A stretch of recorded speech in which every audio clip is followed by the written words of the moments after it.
Hi, welcome to Talking Books and Stuff, the program that talks all about books and writing and stuff.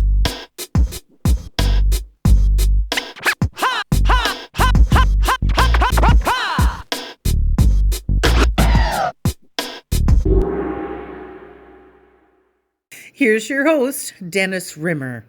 And hello, and welcome back once again. Yes, of course, this is Talking Books and Writing and Stuff, the show that talks about books and writing and stuff. And today we're talking a little bit off topic, but not quite, with Billy Newton Davis. We're going to talk about songs and singing and his new EP. But first, I just want to say, if you enjoyed this podcast, please click on our Patreon link. Give us a hand. Also, we're sponsored in part by the Rebel Typewriter Workshop.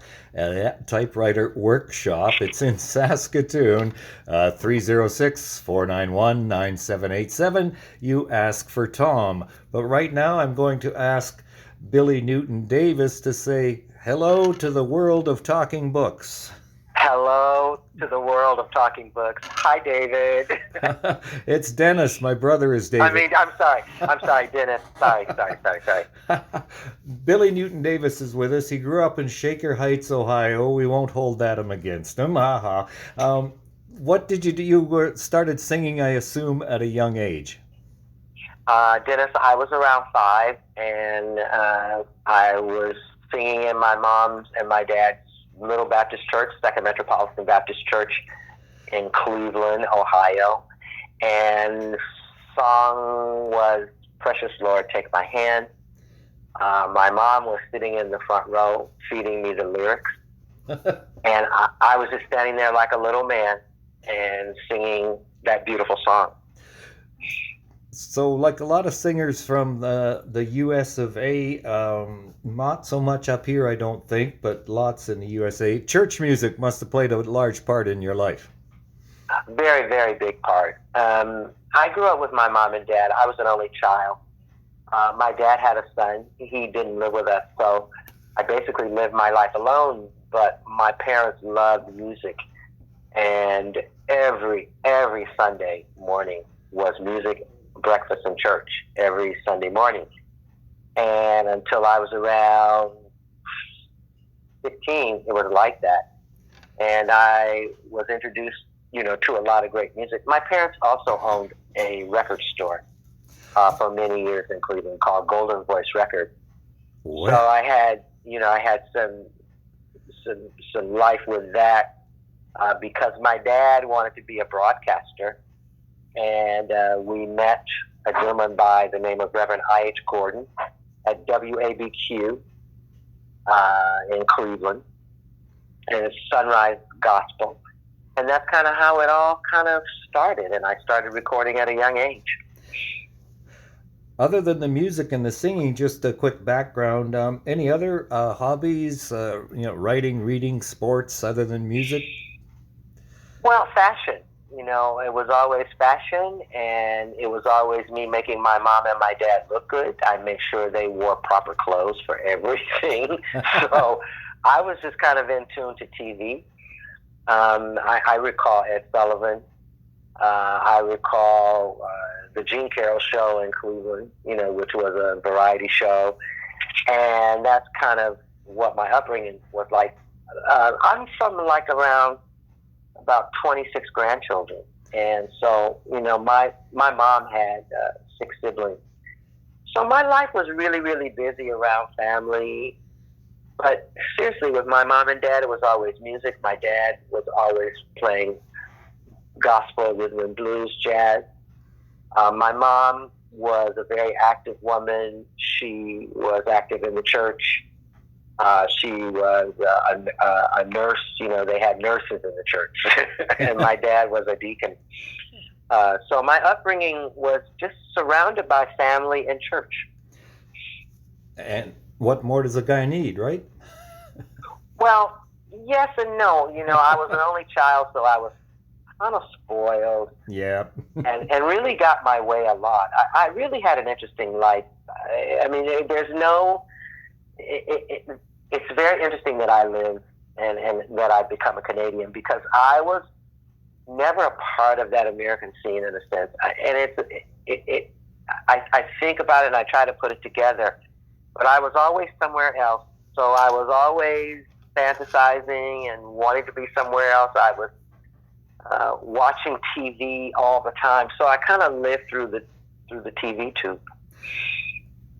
That I think was true of a lot of us in the 50s and 60s, Yes. especially when there's only 2 or 3 channels. Now you're in Cleveland. Across the lake we have Toronto. Lots of people Yes. that I know in Toronto were influenced by Cleveland radio TV. Yes. Was that the other way around? Did you see CBC shows, Hockey Night in Canada, Tommy Hunter, stuff like that? Well, no, let me tell you something interesting. When I was 7, my dad loved to fish. And I was 7 years old. I had a little girlfriend. I can't think of her name.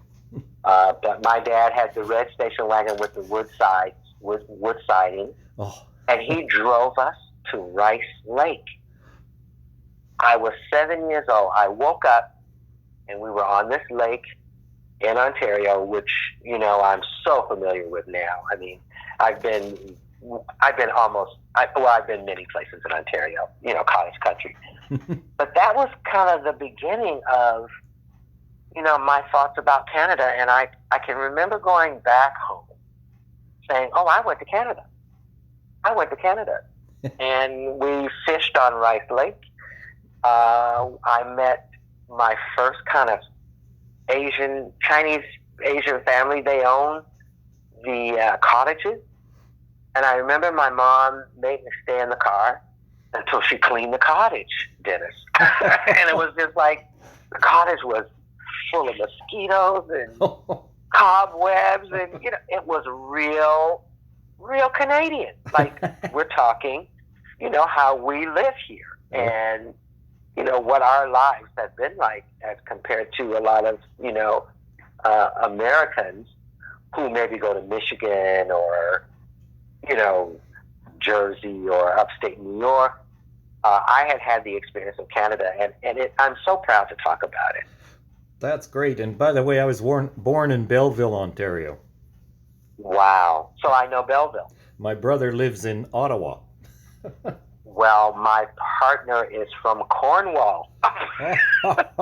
That's just across the border, kind of. So it's just across the border, but my in-laws and my family are Cornwall, Ottawa, and Gatineau. Gatineau, of course. The Gatineaus. Most of the kids now live in the Gatineaus. May we? And we. May we. And certainement. And the interesting thing about that is that my partner's family, they married French. They were Anglo, but they all married French to this day. It's very interesting. It's a little bit more French now, but those are my beginnings. Those are your beginnings. And who are we talking with? He says we're talking with Billy Newton Davis. Yes. Grew up in Shaker Heights, Ohio, now a proud Canadian. He has an EP, we call it, extended play from the old days. Have We Met? It came out December 21st. Lots of good songs on it, 5 of them. We'll get to that in a moment. But you got a BA, Bachelor of Fine Arts degree from Ohio University. You went to Broadway, singer. Were you a dancer as well as a singer or singer? Well, what happened was when I went to OU, you do all your 101s, and I had to do phys ed. And I was never interested in phys ed.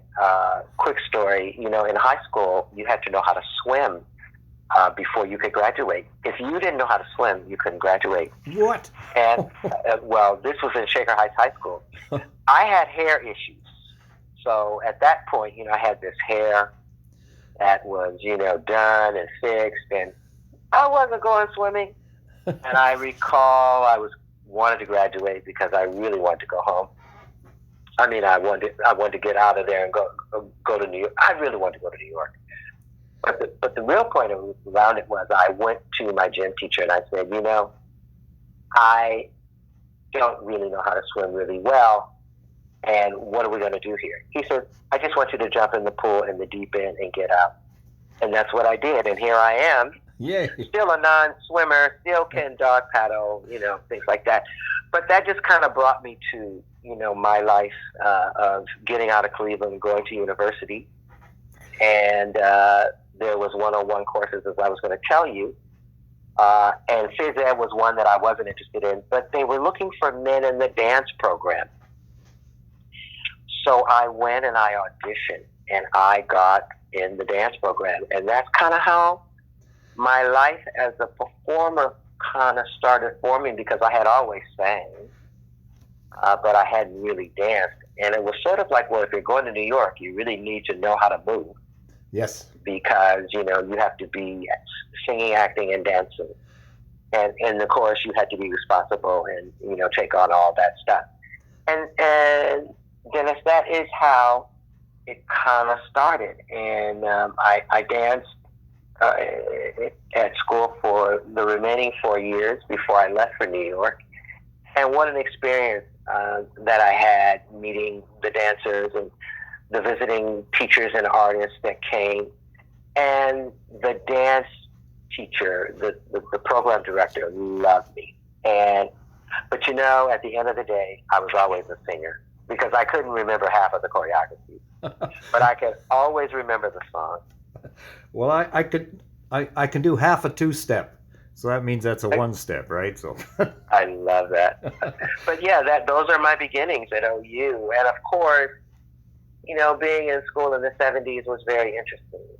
I left high school in 1969, and I left OU in 73. And those were some very, very interesting years. Kent State and, just the riots and this and that. And, a lot of the stuff that's going on now. Exactly. The more things change, the more they stay the same.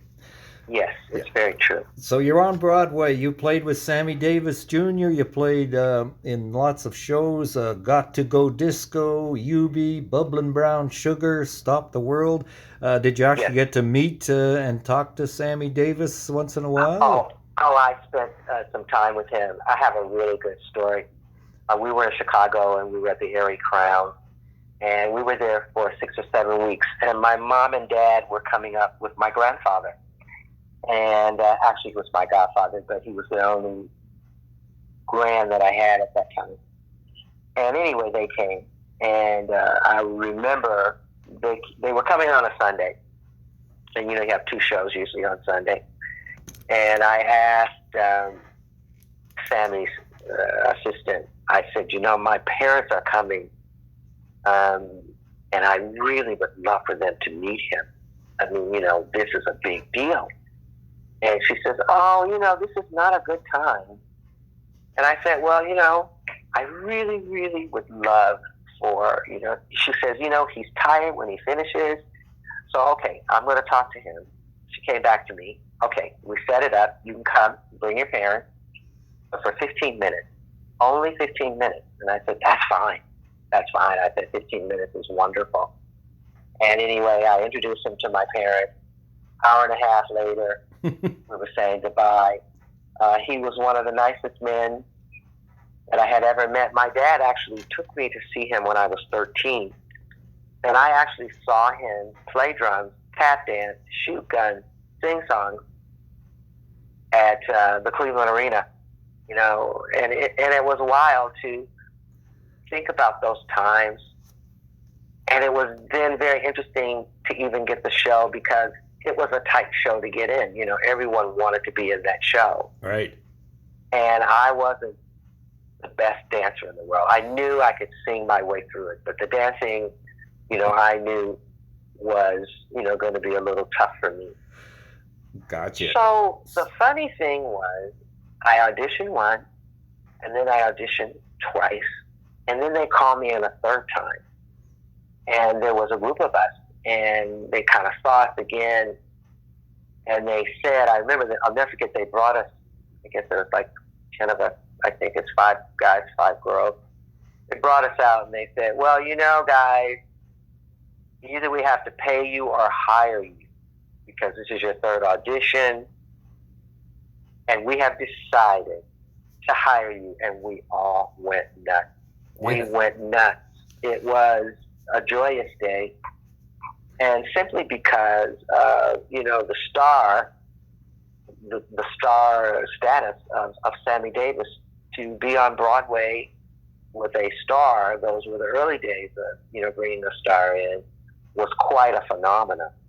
And it was one of the highlights of my life, And yes, I did get to spend time with him, and I did get to sit with him, and I did get to watch him, and I saw him in real life, and I saw him in real time. So I have stories, but I won't be telling you those today.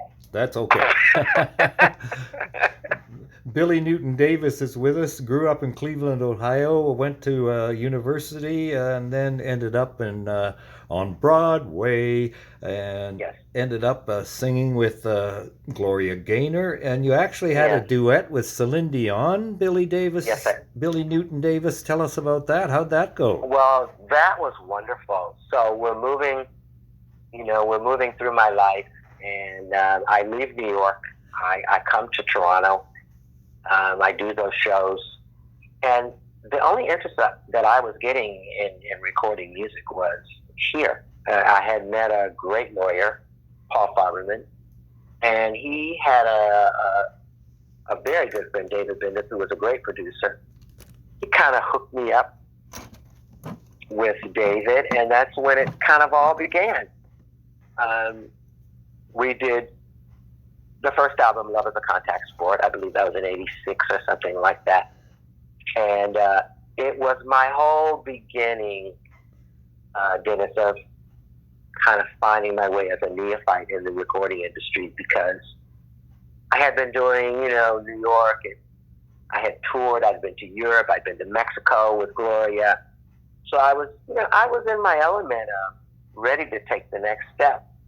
I got introduced to New York again through songwriting with songwriters and musicians and producers, and that's kind of how it all kind of started for me. But I was very new to songwriting. I wasn't, I was great as a performer, but songwriting was, different for me. And we're talking about the era of, way beyond Stevie. But Clarence Trent D'Arby, George Michael, there's just a whole slew of people now that I'm riding next to in this industry. And I had to really pull up my bootstraps and get a grip on how this all worked. And really, it was about songwriting. I mean, people were interested in you as a writer. It wasn't enough to sing anymore. It wasn't enough, to have that kind of stage present talent. You really had to hone your craft into writing and understanding that part. So I got involved in that with April Music and Sony Music, and that's when my ride began. And I also had a dear friend, he's not alive right now, Edward Love, who lived in New York, who actually was kind of my mentor in my early days, because just to change it up a bit, if he didn't get a gig, I almost usually got the gig. He would make sure that people saw me, but I got kind of hooked up with him, and video was new. It was new, and especially Love is a Contact Sport wasn't so much video as Spellbound in '89 was more. You were going to film what you were doing, but that's how it kind of started for me. And I got that first deal. They took me on the second time. It was very tough. It was very, very tough. But I got through it, and I think the most interesting thing about it is that I still sing today. Those were little steps to now. And I'm not always certain about when is the right time. You never know when the right time. Right. Right time is the right time when it's the right time. And so that's kind of the beginnings of that recording stuff. That's great. And how did that lead you to the Nylons? So I had a manager, Andy Gould, from New York, and long story short, it wasn't working out, and we parted ways. He actually was the manager of Lincoln Park, And I sometimes wish that I had a kind of reviewed my course and what I was doing. But anyway, long story short, I met a new manager by the name of Wayne Thompson. And Wayne Thompson was manager of the Nylons. And the company was called Headquarters Entertainment. And I was seeking management, and I got him. And just to pull the story forward a bit, I had done one album. I was working on the second album. Things were tough. I wasn't, getting the bites. And I also believe that, the strength of my writing was different then as it is today. I just wanted to perform. Anyway, so I'm with Headquarters Entertainment, and I'm involved in seeing a lot of stuff. I'm seeing the Nylons. I was very impressed with the Nylons. And this is a very little detour in the conversation. They were moving into a new phase, and their look was horrible. They were, reaching out to do something new and exciting. Acapella was huge. The Persuasions were an old school group. Take Six was a new group that was kicking ass. And I just kind of looked at them, and I said to Wayne, I said, my hairdresser is really amazing, and they need haircuts. and then she told them that, Billy has great style. You should really get him to style them. And that's kind of how it really, really started. I styled them, and I was with them, and I brought in my friend Ed, who was a great director choreographer, to restructure their show.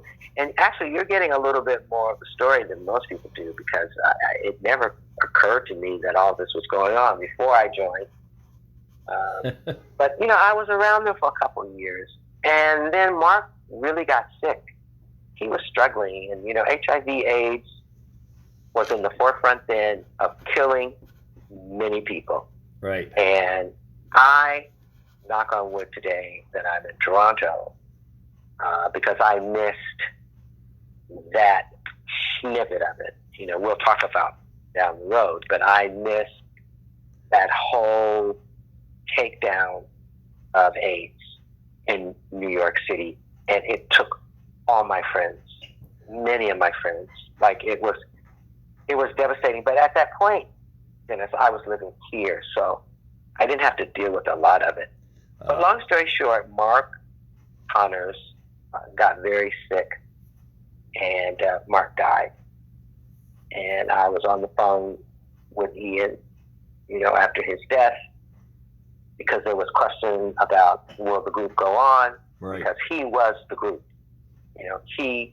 That voice of Mark Connors was the voice of the Nylons. And Claude Morrison was the countertenor. And then Arnold Robinson was amazing. Paul had left at that point, and Mika Barnes came in. But anyway, they were struggling. And I was on the phone with Wayne one day, and I said, wouldn't that be funny if I auditioned? Because they were having auditions, they decided. And he said, why would it be funny? And I said, well, I have a solo career. This is what I'm doing. And he said, I think you should audition. And I said, oh, okay. And I auditioned, and I got the gig. And what was wonderful about it was they were familiar with me. They knew me. It was a good fit. It was challenging for me because I had done ensemble work, and I really wasn't interested in doing group work. But on the other side of the coin, I did love what they were doing. I loved the sound.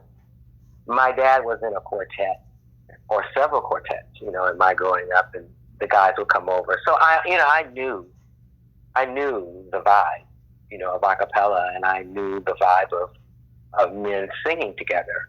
And I auditioned, and they took me on. And I then had to get ready in 2 weeks for a big show at, I can't can't believe I can't remember. The big hall here in Toronto. I can't believe I can't remember it. Massey Hall. Massey Hall. Yes. Yes. Thank you very much. It just slipped away. That was my debut with them. Wow. And I rehearsed with Peter Mann for 13 days to get ready for a show with the amazing Nylons, and there I was. And here we are. And we must be almost running out of time, unfortunately. Billy Newton Davis, let's get to the heart of the matter. Have We Met, your 5-song EP. Now, apparently you and the 3-piece band, you recorded this off the floor, which means you put up the mics, you're all right there in the same studio, and away you went, right? We were all together, Mike Downs, Ben Ball, and Stuart Harrison. We were all in the room at Cylinder with, with our producer, and it was amazing. It was a quick thing that we did, and I just started listening to it, and I came up with this whole concept of I want to sing songs that I would want to sing. By the way, the owner of Cylinder at that time was Brad Nelson. But I want to sing songs that I want to sing every night for the rest of my life. I want to be singing familiar songs that I love, and that's how it really all was inspired. And we worked on it. I worked with Mike on the arrangements and the charts. And I just found that also the collection was eclectic, and that it just represents all the many different facets, of who I am, as a vocalist. Because I'm not just a jazz singer, but I'm an R&B singer, and I'm a gospel singer. But I also do house. And this package was just suited for me so that I could just come up, sing these songs, love it, be able to talk about it. There are stories behind all the songs. There's a whole lot of life behind this EP, and it's a continuation as well. We're still working, and that's the joy of presenting this piece. Just to get a feel on what people think and how they feel about it. But I feel so fine about it. Like I said, I can sing these songs every day, all day, and never get tired or never get bored. And those are just a few of them. I have about 20 songs. So I'm when this COVID-19 thing is like going to be put to rest, we hope very soon. Right. I'm ready to go. I'm really ready to go out. But I think one of the wonderful things that I really would like to say to you is that I became a Canadian in the beginning of the year in January, after all the many years I've lived here, for almost 40 years. Wow. And I'm just so proud to be a Canadian, and so proud to be a Canadian artist, to give you and to give my fans, this part of me that I'm so excited about to perform. Do we have time to run down the titles that are on the EP? Of course we do. Oh, good, because we start with All the Things You Are, Jerome Kern and Oscar Hammerstein II. Tell us a little bit, an elevator pitch about why that's on there. All the Things You Are is just a song that I learned, like, let's say about 7 or 8 years ago, that I could remember. I could remember. So All the Things You Are and Night and Day, which is a Cole Porter tune, were just these songs that I related to, that, because before that there was Birth of the Blues and Smile. So these are my new, because I was singing those songs when I was 13, Birth of the Blues and Smile. So these two new songs, All the Things You Are and Night and Day, are just kind of a forward of my watching film noir, watching Turner Classic movies, hearing these songs, and just relating to them that way as a part of my life. And we have songwriters like such as Bill Withers, Cole Porter, Kern and Hammerstein, Richard Rogers and Lawrence Hart, and then of course Carole King and Jeffrey Goffin from my favorite era of music, 57 to 63, with all the Yes. the doo-wop songs and the teenage love songs. I just love that stuff.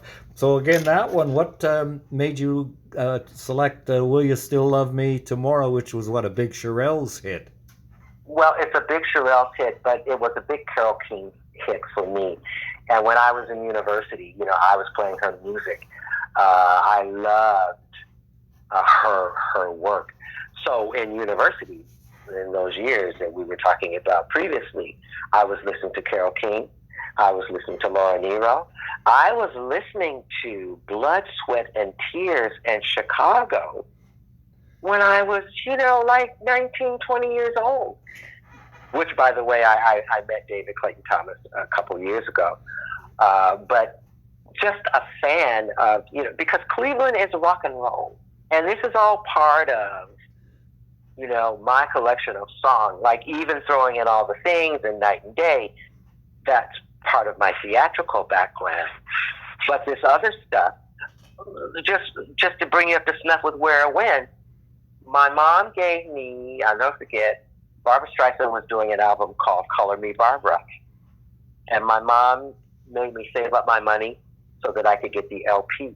And the LP was red, Dennis. It was a red vinyl. Oh. And so I know those songs. Like right now, I could just sit and listen, But that's where this collection comes from. It comes from my past, which is creating my present, and creates my present, because I just think that these are beautiful, well-rounded songs that most people can relate to. It's just like when someone says to me, God, I had my third kid when you sang Right Beside You, Yeah. at Ontario Place. And I'm like, oh my God, you mean I did all that? So yes, this collection is about my life and how I think and how I feel on many days. Billy Newton Davis is with us today. Oh, by the way, we've had David Clayton Thomas on our show as well. He's amazing. I'm one of his biggest fans, and I was mentioning to a friend of his, like, when I see him, he has no idea. I know every word to Spinning Wheel.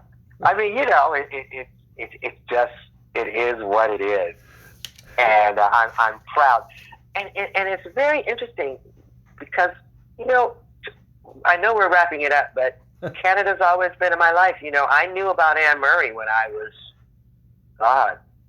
11, 12 years old. She was doing the Mike Douglas show in Bare Feet. Oh, right. She would come to Cleveland. I mean, these are things. And Joni Mitchell, who really is one of my favorite vocalists and songwriters. I just think she's brilliant. So it's always been around me. But the gospel stuff is just my roots of my parents, my mom from Alabama and my dad from South Carolina. Billy Newton Davis, thank you very much. Go look for Have We Met. It's out on all music platforms. It's a 5-song EP. And Billy, there's probably much more to come, right? There's much more to come. Really, really look out. Stay in touch with my platform. And I really want to apologize for not calling you Dennis and calling you David. I don't like making mistakes like that. But right on, David Rimmer. I know you're the brother of Dennis Rimmer. Yeah, and David says he's the pretty one in the family, so... Oh my God! Well, I'm gonna have to go look at pictures, and then I'll let you know about that. Okay, thanks very much, Dennis. Thank you. Really, really happy New Year's to you. Great happiness, great health, and great wealth, and all the best. Thank you for visiting with us today. This is Talking Books and Stuff with Dennis Rimmer. Contact him at dennis@talkingbooks.tk. Thank you, and may all the good news be yours. Oh, and don't forget to check out his book, The Great Canadian Notebook, available across Canada and at amazon.ca.